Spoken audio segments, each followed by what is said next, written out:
Remember that time I got stuck on the city bus and I had to sleep on it until the next morning? Oh, you don't? Okay, let me tell you about it. So if you're new, hey, hi, how you doing? My name's Melissa. I am a heroin addict in recovery, almost 10 years sober. And I have some wild ass stories.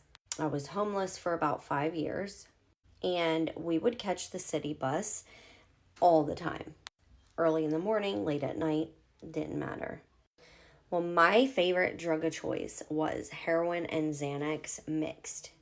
So I would fall asleep in the most random places. Well, this did not just happen one time. This happened several times. You would think after the first time I'd learned my lesson, but when you're on drugs, you just don't give a fuck. So I caught the city bus and I fell asleep in the back. Well, I guess the bus driver did not check the bus before he got out of it. And where I lived in Wilmington, Delaware, there's like a bus yard. And once the bus drivers are done for the night, they pull it into the bus yard, and it's fenced and it's got barbed wire over the fence. And not only that, but the bus is locked from the outside in.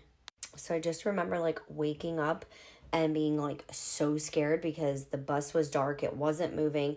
Like I looked around and there was a bunch of other buses around me, and I realized that I fell asleep and that I was in the bus yard. I tried to get out the door, I could not. It was locked. And I was so fucked up. I lost my cell phone. Like I don't know where my phone was. And so I was quite literally stuck on the city bus overnight. And again, this happened several times. So the next morning when the bus driver came in on his bus, I just like quietly sat in the back. I didn't want him to know I was there. And then once people started piling into the bus, then I made my exit off at the nearest stop. This isn't even as crazy of a story as I have.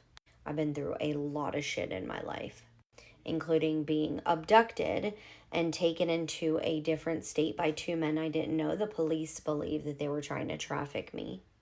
But these guys like knew that people were looking for me because they literally stole me right off the street.